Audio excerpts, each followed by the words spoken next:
Hello everyone, this is John Patrick. I was asked by a lady from Colorado to talk about malnutrition. I presume at least she'd been on a short-term mission, but I forgot to ask her that when I said I would do it. It's quite an interesting story, however, even from a Christian point of view. Malnutrition in children was first identified as a disease by a Jamaican pediatrician working in Ghana called Cicely Williams in 1950s, I guess. She described kwashiorkor, which is actually only about 2 or 3% of the burden of malnutrition in the world.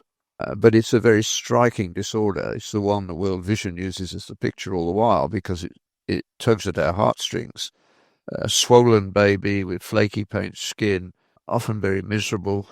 It's a tragic situation, and the Ghanaian word kwashiorkor shows that mums knew what it was about because the word apparently means the disease of the baby who's been taken off the breast. And obviously what they used afterwards was not adequate. Now, not unnaturally, Cicely Williams assumed that the main problem was protein. So she was concerned to give what she believed to be a good, nutritious diet. And she had some success, but not as much as perhaps she would have liked. Following the Second World War, the publication of this, it must have been around 1949, something like that, I think. John Waterlow, who was more of a scientist, realized that this was a big problem worldwide and it needed to be studied properly, scientifically. So he was a very persuasive man. He persuaded the Medical Research Council and the Wellcome Trust to fund a unit in Jamaica to study this problem. It took 20 plus years to complete the work. So you can tell it turned out to be more complex and more interesting than one realized at the beginning. But he was very smart in that he began by asking the question, let's not assume we know what they actually need. Let's try and come at this from a bias-free approach. And he said, let's start with the question of protein, since everybody thinks that's the main important one. Let's actually ask the question, how much protein are these children burning at this point, using at this point? Now, they would come to the unit in Jamaica usually after 2 years. So they'd been on an inadequate diet in most cases for 18 months. And we could come to an estimate of how long they'd been on the inadequate diet because they stopped growing in length at that point. So all we had to do was measure their length, and then the best estimate would be the 50th percentile for that length. And lo and behold, that turned out to be around 6 months. In other words, they stopped growing when they came off the breast. They didn't have enough to grow, but they didn't die. Any dietitian looking at their food intake would have said, well, they can't live on this, but you can't deny that they did. They were 18 months at the same weight as 2 years of age, and they were alive, just. So the work that had to be done was very tedious and required somebody who had tremendous stamina, and Anne Ashworth did the work of basically doing what are known as nitrogen balance studies, since nitrogen is the marker for protein. Protein is a carbon chain with some nitrogen and phosphates added to it. And the figure that came out was startling. And it's one of the few figures, if you go into starvation areas where there's acute malnutrition, it's a figure worth remembering. That's 0.6 of a gram per kilogram per day. That's astonishingly small. But that was the number.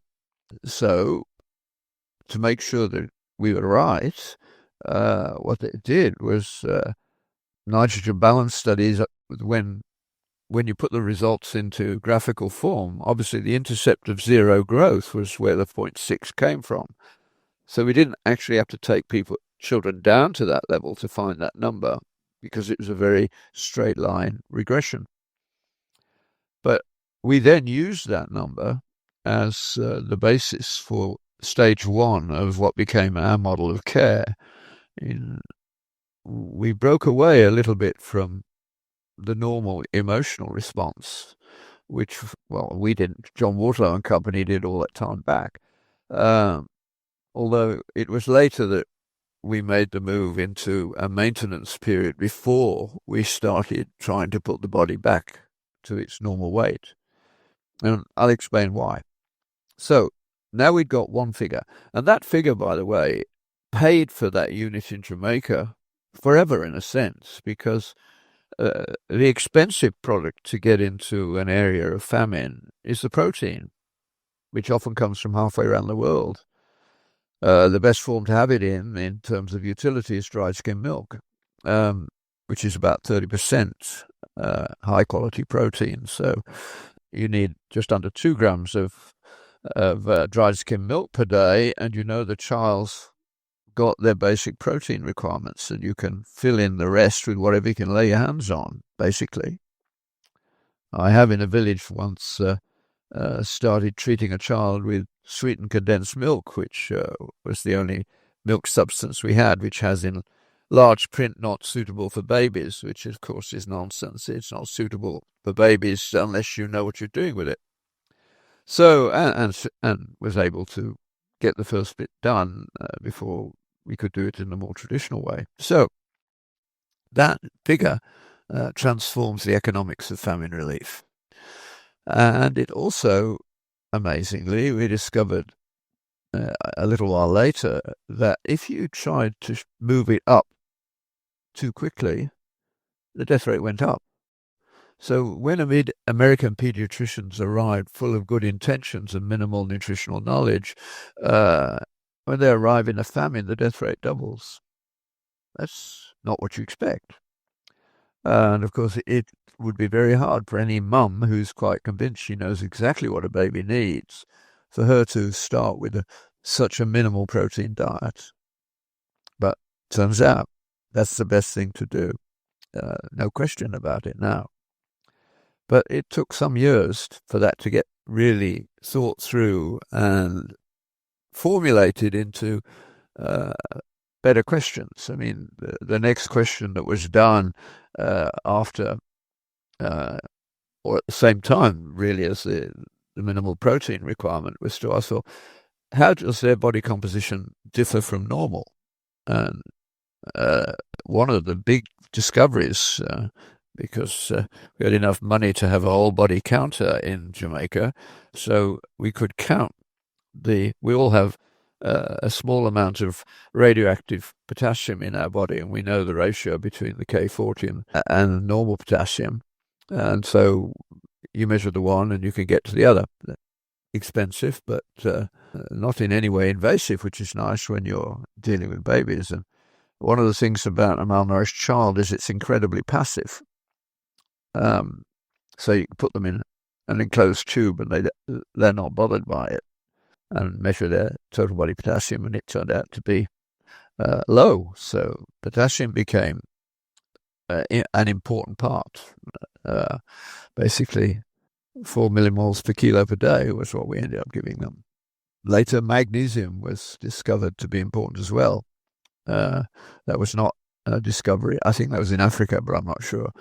Not quite so important. So we knew the body mass was down. That was obvious. And so we actually knew before we measured it that potassium would be down, because it forms the cellular mass. Basically, the size of the cellular part of the body is determined by potassium, and the size of the extracellular part is determined by sodium. There isn't time to go into that in any detail at the moment, and it really doesn't matter from the point of view of people who are going on short-term missions, all that sort of thing, and they want to do the best job they can. A low protein, potassium and magnesium supplements, and some energy. Now, what level to give the energy? Well, they hadn't grown for 18 months, so they've been running around at minimal energy intake for a long while. So he didn't need to give them a lot for them to be better than they were yesterday. And it looked as though it might be a good idea to go cautiously, which turned out to be good. So the next question, of course, is, all right, by our standards, they ought to be dead, but they're alive. How have they done that? For 18 months, they've been living on minimal intake. So the real ways it's done are the basic ones. Are, in one sense, one of them is very obvious. The first one, I can go to a village in sub-Saharan Africa at the best time of the year when the dry season has started, but the granaries are full. And so there's plenty of food in the village. But if I walk into a village and I don't see 2-year-olds running around, I know there's malnutrition there, and they're lying somewhere in those mud huts doing nothing, just lying, being. So the first thing they do when they become malnourished is they shut down all unnecessary physical activity. And they shut down emotional activity too. A psychiatrist would call them depressed. You can put a needle in a marasmic child and they usually don't cry when you take blood or whatever. So that's one way that energy is saved. Now, if you think of yourself as a bloated cell, just a single cell, the two most important activities in general terms are protein metabolism, synthesis, breakdown, utilization, and the maintenance of electrical potential across every cell in your body, which is done by an enzyme called the NAK-ATPase, which was actually what I needed to know about when my interest in this area began about, but I didn't know about it till later. So that's what happened next. But how did I end up there?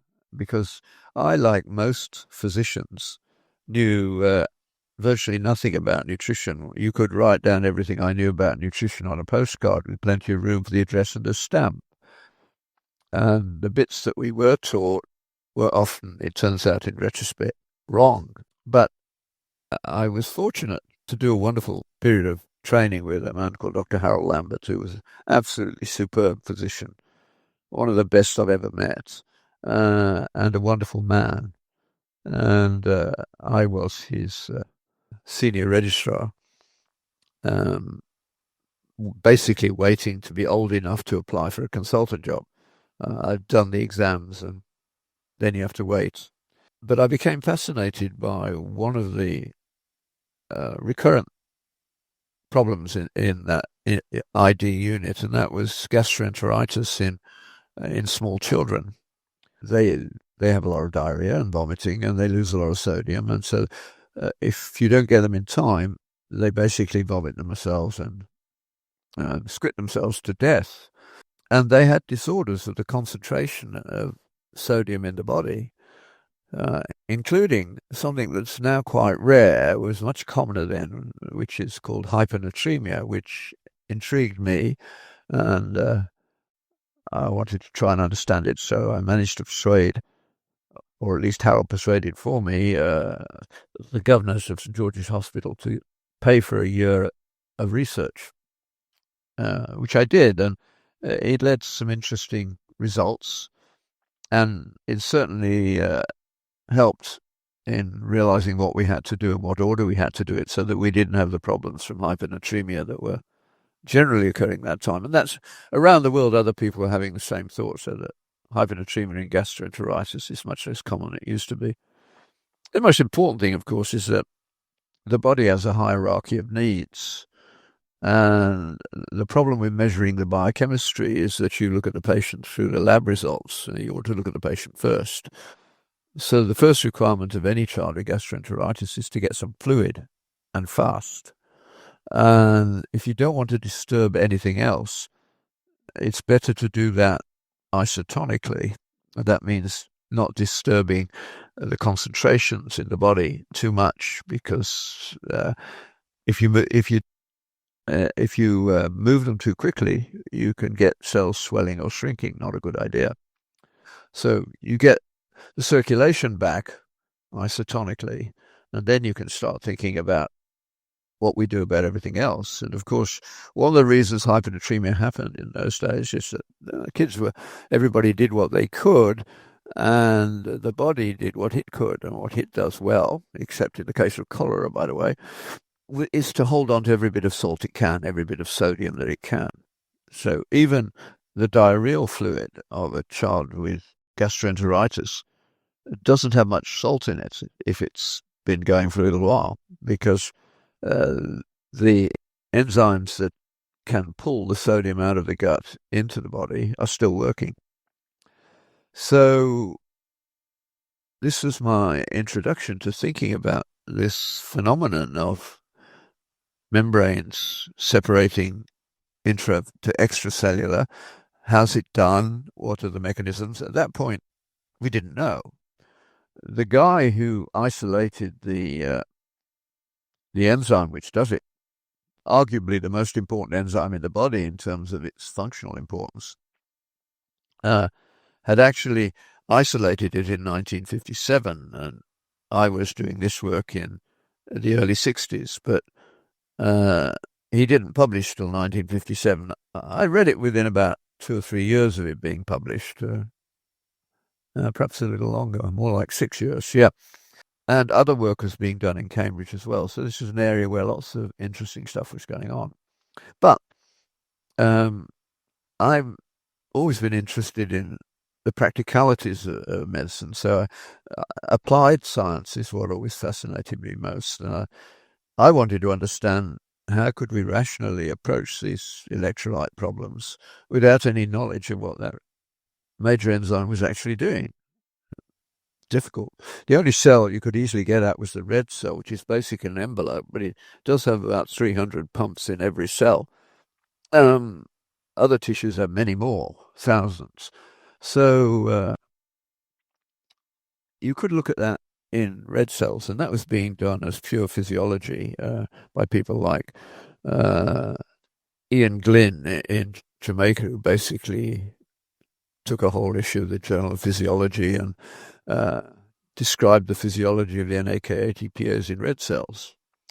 The problem with the red cell thing is we've only just begun to realize, I think, is that there are controls on this thing, but there are multiple washes required in the preparation of red cells to do these measurements, and they're pretty clean by the time they come through.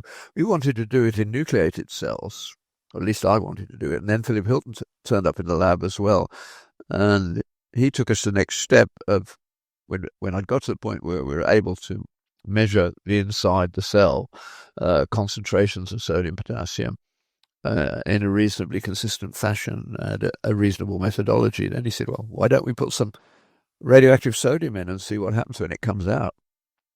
So we did that, and that was an indirect way of looking at the sodium pump.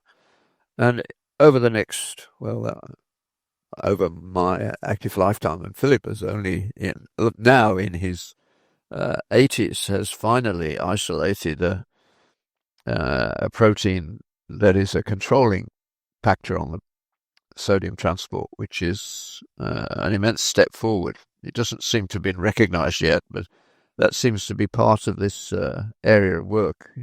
The world didn't get round to giving Jens Skou his Nobel Prize for something like 40 years. So Philip's not going to be alive to get his Nobel Prize for that protein, but who knows? So we looked at it in hypertension and found differences. Work on that has continued ever since. Still not complete.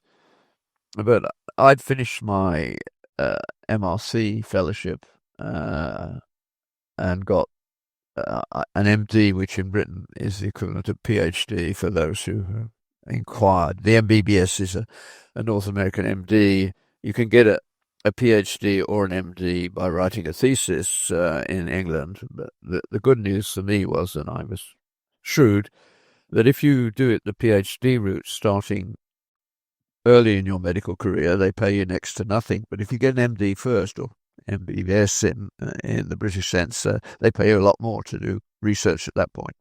That's the explanation of that little vagary in my bio. So my wife liked the fact that we now had 3 children, and I came home at shortly after 6 o'clock every night when I was doing laboratory work, whereas when I came home was much less predictable when I was doing clinical work.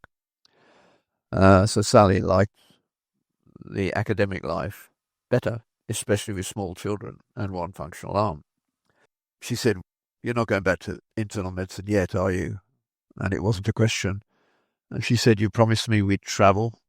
Can't you find some practical work to do with the results of your academic work in a nice warm place so that I don't have to struggle with multiple layers of clothing and 3 small children in winter?" So I knew nothing about nutrition, as I've said already, and I went looking at the world literature for a disorder of sodium transport. And I realized that kwashiorkor was it, because there are actually 2 forms of malnutrition in children. One, a little wizened old man or a woman, is what they look like, no subcutaneous fat, just miserable. And then the World Vision picture, the 2 to 3% with the flaky paint skin and all the swelling and misery, quite different syndromes, but no difference in the treatment, interestingly enough. So I looked at that and thought, well, that's interesting. And I knew the Wellcome Trust had a particular interest in tropical research, so I went to see them, talked about what I could do, and they said yes, and they are the world's greatest employers. Once they take you on, they don't want you wasting your time writing reports. From then on, I had to write one letter a year, not more than 2 pages, saying what I had done in the previous year, what I wanted to do in the next, and how much it would cost, and that was it. They paid. Their evaluation was not paperwork. They sent 3 world-class scientists to Jamaica, where I ended up doing this work. There were 3 of us, supported by the Wellcome Trust, with personal fellowships. And they sent 3 world-class scientists to come and visit us every January. And not difficult to find, and wonderful for us, although a bit scary. I mean, it's one thing to write a polished report that you've worked on for days, if not weeks. It's quite another to have that level of brilliance watching you from the moment you took the blood from the baby, which was a bit scary for some of them, because I needed about 5 to 10 mils at least to be able to do the studies. And then for them to watch me in the lab doing what I was doing and to look at the raw data and the processing of that data. And they had they were wonderfully helpful to all 3 of us who had these fellowships. And they went back to the trust and said, look, if you keep those guys together, they can finish this job. It'll take at least 5 years. They're pretty good at assessing what it needed, because it did need that long. It needed, 5, 6 years. But we did have the privilege of, the year I left Jamaica, the year before I left Jamaica, we went through 100 10-pound 2-year-olds and saved every single one. We didn't lose a baby. That was amazing. So we lived in Jamaica, wonderful place to bring up small children. Just thinking about a little story. I'll tell it anyway. Those of you who listen to me know that I disappear down a rabbit hole every now and again, like Alice, and come up somewhere else. But I usually get back on track afterwards. But one of the most beautiful accounts of Jamaica was the children would come with me. If I was one of the physician on for the weekend, I'd go around the ward on Saturday morning. The children would come with me. You could do that there. Here, of course, somebody would complain in one way or another. But they loved coming along, and they could play with the children that were getting towards the point where they'd be ready to go home. And they saw the others, too, in their cots, little bundles of skin and bone. And they saw them get better. And our 4th child was born in Jamaica. And when we took him home, our youngest daughter, Nicola, burst into tears. He's not black. She quite naturally, of course, all the babies she saw were black. So she saw in Jamaica you have black babies. Who thinks racism is built into children? Absolute rubbish. They play with one another immediately without thinking about it. The first people to settle down in a squatter camp after the war, as my wife pointed out when she was running 3 or 4 refugee camps for the UN after the Rwanda war. 2-year-olds start playing with one another as long as mum and dad are there, okay? So we're living under a blue tarpaulin. What fun. Children are wonderful. So, back on track. What do we draw from all this work in the end? The stuff that you need to know. And I have yet to see it being done as well as it could be done in a mission hospital. There must be some places that are doing it, but there was no change in the prevalence of protein energy malnutrition in Jamaica for almost 20 years after that work was done. It took that long for WHO to get round to publishing a technical manual that's actually good. And if you are going to a mission hospital, you should get a copy of that, the manual on the treatment of malnutrition written by Anne Ashworth. If you want to find it in a textbook, until recently you could only find it in the Oxford textbook of medicine in a section edited by my 2 colleagues, Alan Jackson and Mike Golden, in the Oxford textbook of medicine. Students tell me there is now a similar account in several American textbooks, so I haven't looked. You can look. If you can't find a practical account, you can send me an email and my wife will send you a protocol. We wrote a chapter in a book, and of course, once you've written the chapter in a book, the book goes out of print in due course, but the practicalities have to get into a medical textbook, and that takes 20 years. But we have that available. We can send it to you as a PDF. So what are the key rules? Well, the first one is you need a maintenance period. We had a long argument about whether this was ethical. It turned out it was good. That doesn't make it necessarily ethical, but it certainly stops it being unethical, so to speak. And every child who came into the unit in Jamaica was infected, either in the gut or elsewhere. But they didn't waste energy on producing a temperature. They simply don't do that. So I've taken a pus out of the CSF, the fluid around the brain and spinal cord, in a child who didn't have a fever or a stiff neck. That's what happens. They're not wasting energy on anything that they can do without. The best way to think of them would be to imagine yourself in an aircraft and the red lights start going off and you're the pilot or co-pilot, doesn't matter which. What you have to do, there's a protocol for it, you switch off every inessential function in the plane and hope there are no red lights on when you've switched them all off. Well, the body does the same thing. It doesn't switch off, it switches down. So every system in the body that we looked at, and we looked at almost all of them in the end, is at minimal function if they make it to 2 years with malnutrition. And turning it back on was what we had to learn to do. But we needed to make measurements as soon as possible so that we had baseline measurements and we could follow what happened over the course of treatment. That meant we really wanted, from the scientific point of view, to keep them malnourished for a few days. Was that ethical? Well, they were all infected and they'd lived 18 months. So if we started treating the infection immediately, because we didn't want to study infection anyway, that would not change their metabolism very much, except for the better. So within a few hours of having found out what they're infected with and started treatment, they should be a little better than they were the day before. And since they lived 18 months, that should be okay. It turned out that doing it that way was the best way to do it. If you move too quickly, the death rate goes up.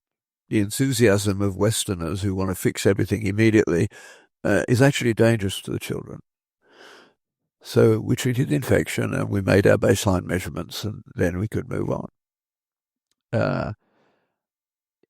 The one little bit of the story for which I am truly responsible, at least with my mother, I'll explain in a moment, was steady progress was made from John Waterlow's time. I mean, there were ups and downs as we made steps forward. I mean, realizing protein wasn't the immediate cause of the problem. That's helped. The potassium, the magnesium, and later on zinc.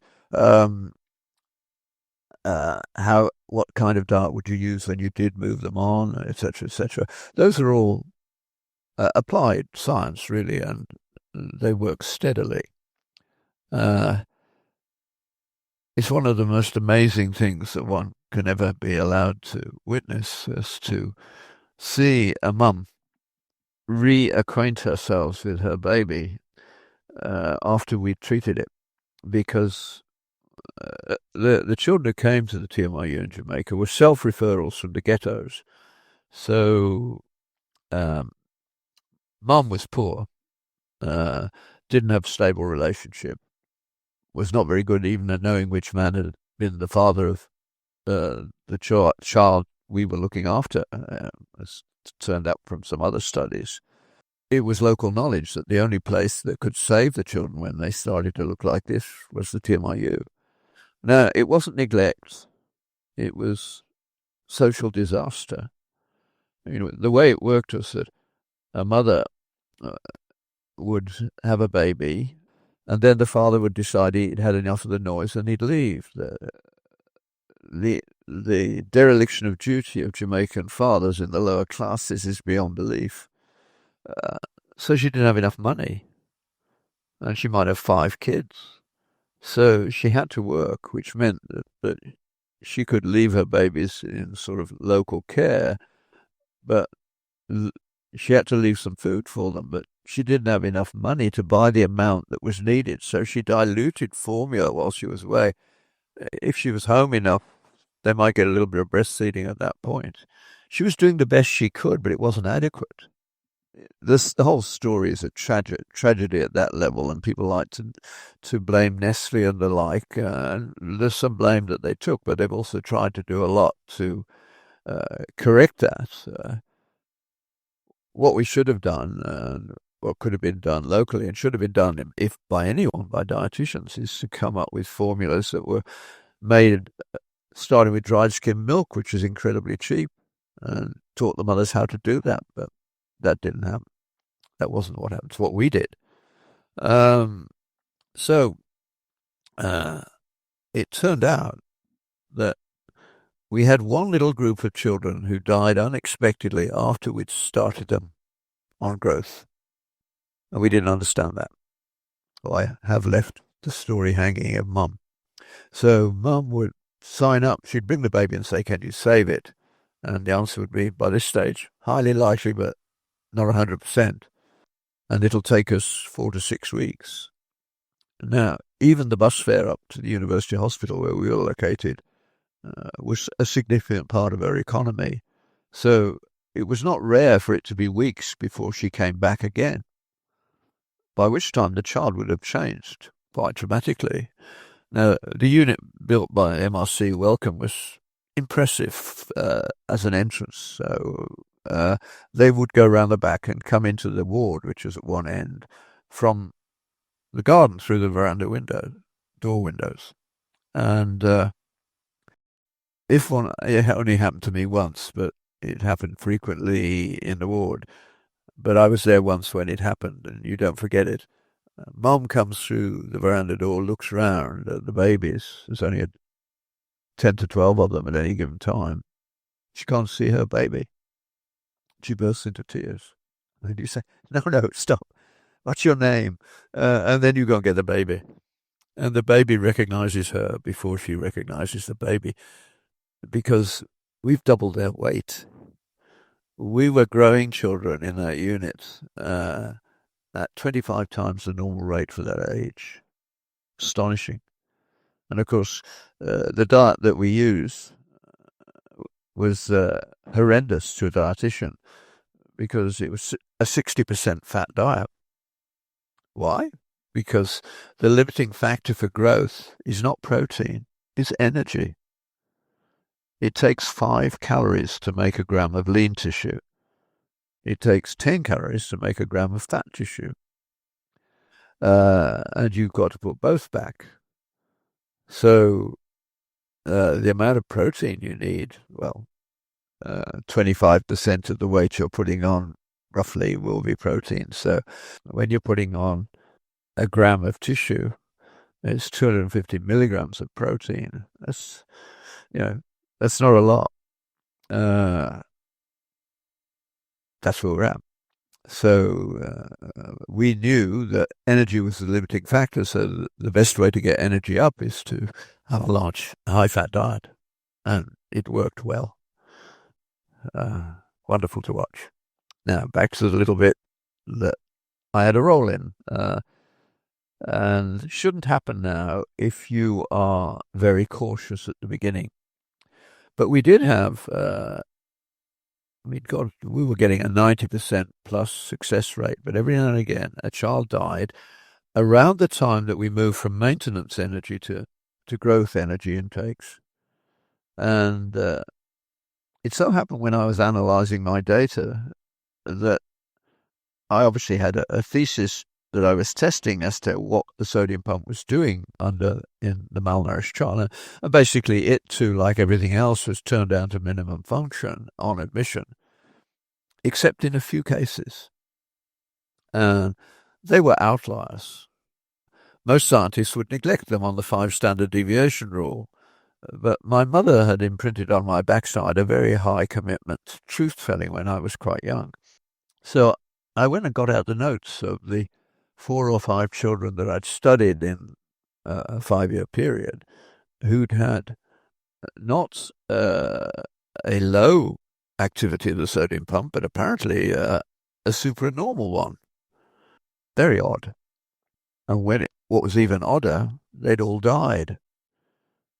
So I had now a measurement that I made on admission, which I treated as another one of those. I mean, I only had half a dozen in the whole time I was there. The experiments were difficult to do. Maybe I did something wrong that I couldn't remember. All sorts of possible explanations. But it did mean, apparently, that I could detect the child who was going to die. So the next one that came along, it happened to come along when we had our annual visitors. So we had, a first-class audience, and I had to tell the story of this child who actually be in the case of kwashiorkor, swelling right up to the vertex. You could push the top of her head when she came in and make a little dent because you'd push some unnecessary salt water to a different place. That's what edema is. But now she was... we'd got rid of all that edema. It had all gone. And she was hungry. And we decided, okay, well, no, she wasn't actually hungry. That's the point. We thought she should be ready to grow. She wasn't demanding the food yet. So I had to tell the visitors that we expected this child to die unexpectedly, and we didn't have fancy monitors at that point. This was 1970s. But we did have money, so we decided that this child would have a nurse by the bed for the whole of the next few days until we didn't want her to die quickly and not be there at the time, which is what had happened with these children. We'd see them on rounds in the morning, and then they could die within half an hour of the last person seeing them and actually looking at them. So it was sudden death. So that afternoon, I had to tell them that we were going to do this, and that afternoon, about 2:00, she suddenly sat up in bed, and she was breathless. How did she get to be breathless? We hadn't given her any salt, so significantly we knew how much to give her. We hadn't overloaded her from the outside. She must have got it from inside. So what I was looking at in the test tube was a cell that was capable of switching on very quickly, and it wasn't limited. She'd basically transfused herself from intracellular to extracellular and put her heart into failure.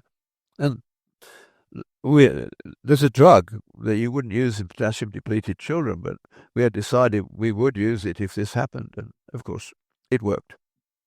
So we had the solution.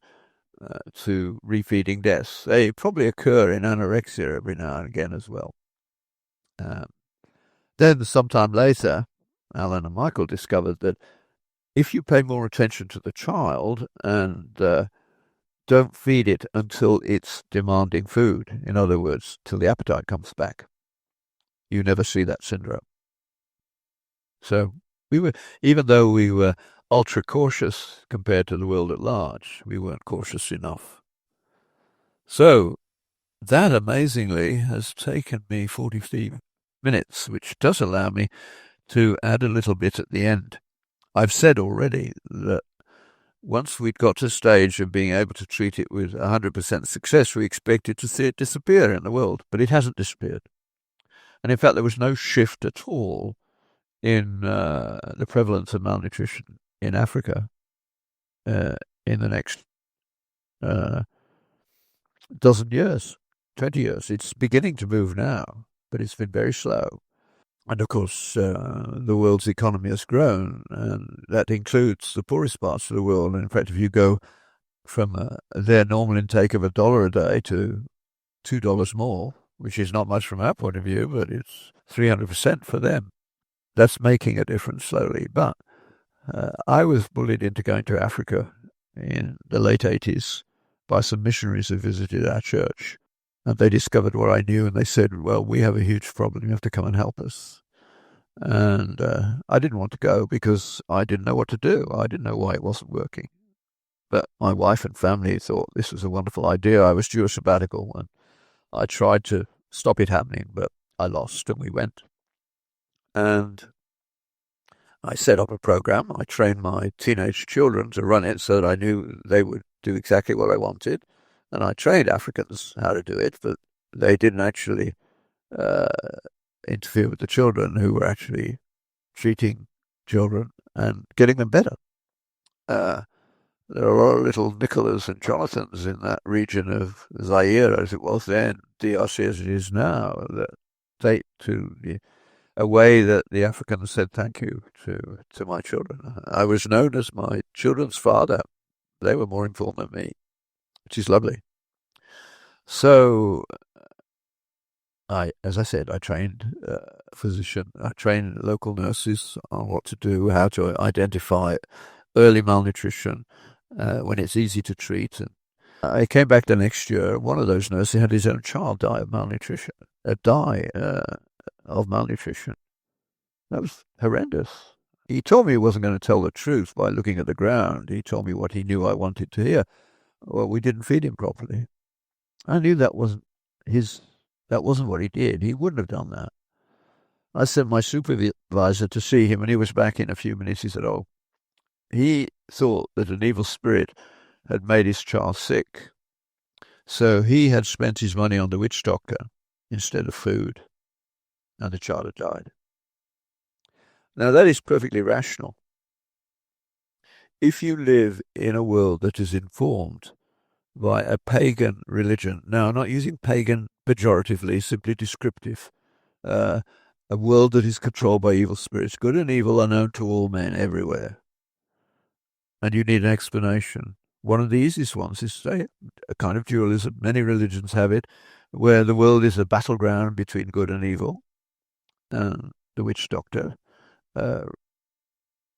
can mediate in that world. Natural healers, some people like to call them.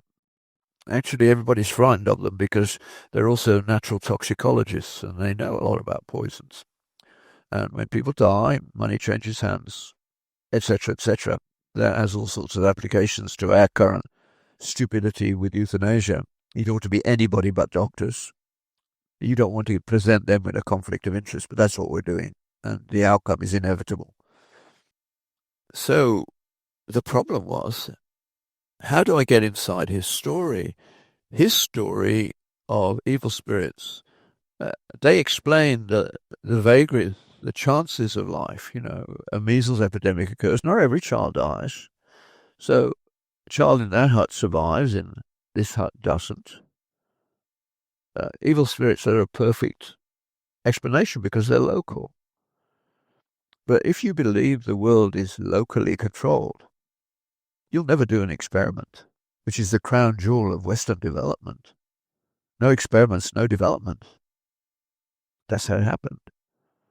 But it led to reductionism, which I constantly refer to on this podcast, but not today. So I was not a happy man. I mean, yes, my kids could do it, but I wasn't there to show off my kids' ability. I was there to change the prevalence of malnutrition, if I could understand it.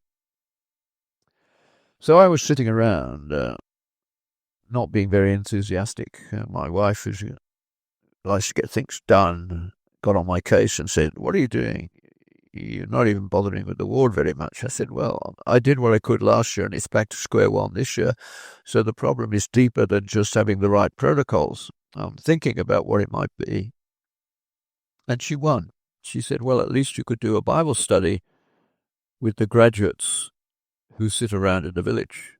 So you send an African to an African university from a rural village. They will be the smartest kids in the village. But the university, like ours too, is a memorize and dump program. And they have superb memories because they haven't got rid of them on iPhones and the like, although that's happening too now. So they can pass the exams and come back with a degree. But they actually have not learned wisdom. They've not learned how to think. They've not been taught logic. And so they come back and they want a white-collar job, but there aren't.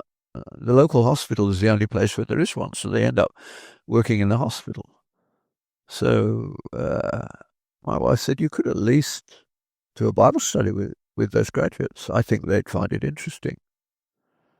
And she said, "You should do Deuteronomy. I think they'd find that very interesting." That was female intuition, I think. So I did. And I mean, it was very slow because my French is awful. Sally's just good, so... But we had to start with English, go to French, go to Swahili, sometimes the tribal language. It was slow. But they liked it. And after a few weeks, they said, "Pity we can't go from English to the tribal language." And then one of them said, "But we can. Mapendo's just come back. He'd been born there and he'd gone off as a teenager to Tanzania and been educated in English. He spoke fluent English." So they went and fetched him, and he became my translator. A few weeks later, the elders of the tribe insisted that I speak to the annual meeting of Church and Tribe, same thing in their culture, about what I'd been teaching to the young people, about fathering Jewish style, based on Deuteronomy 4, 5, and 6. So I ended up teaching a few thousand people out of doors. I mean, we had no electricity, but they had a row of D cells about a meter long, and it worked. And Mapendo had to deal with that. Now, they'd had an incredible entrance of Christianity into that area in the 1930s. The Rwanda revival, it was called. Well, it was the beginning of it all. And there were people who could still remember it. And so they were passionate about Christianity, and their services went on for hours, multiple choirs. But there was no depth to it, no teaching. So they'd never heard anything like what I was doing with Deuteronomy, but they listened, and they're not stupid.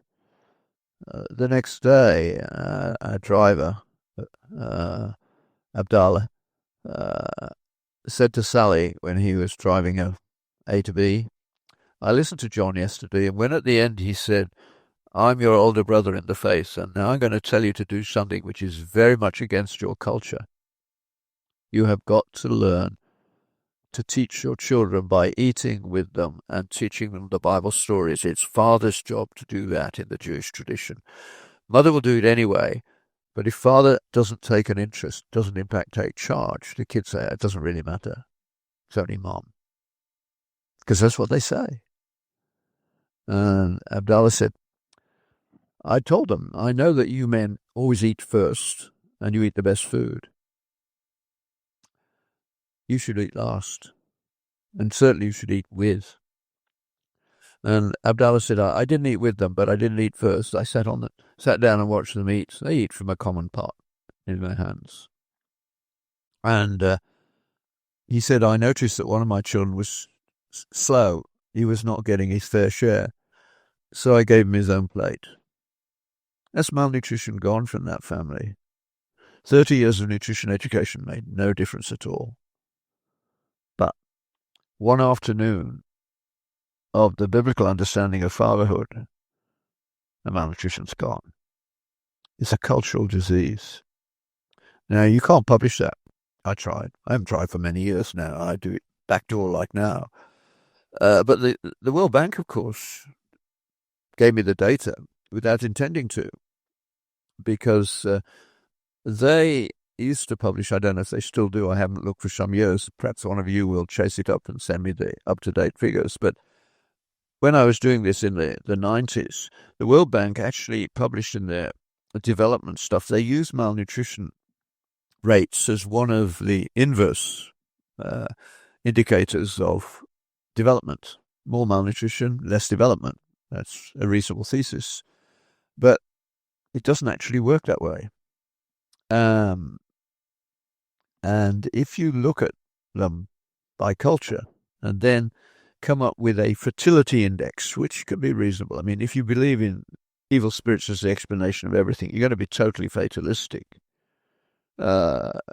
Hinduism and Buddhism are pretty fatalistic. Even Islam, the will of Allah, inshallah, can get in the way of doing what ought to be done. Catholics are slightly more fatalistic than Protestants, who are the can-do groups. And, of course, the Jews are the Jews. They've had the story forever. Theirs is the best parenting system. You plot development rates, and it's a straight line. At the heart of it all is culture. Not race, culture. If your culture is fatalistic, you will not develop, and you'll go backwards, which is what's happening to us. We've become fatalistic. Even the standard, when you ask, what do you think about the future for a young person? They say, whatever. There's not much hope, is there? That's fatalism. That is not compatible with a developed society. Because what goes down next is trust. You add Darwinism into that mix, and there's no way you get to altruism from Darwinism. It's not possible. A lot for you to think about. Maybe some of you will want to know more. I've left out the last point, and I'll leave it in the air for you. I've got a rather bad habit when I stay in people's homes. If they leave me alone in the kitchen, I open the cupboards. I want to know how many supplements they're taking. Usually it's several $100s worth in most evangelical families. My family have never taken supplements until we've reached old age, where there's one or two things that now look like might help you a little bit. There's some data for them, but for the others, there's not.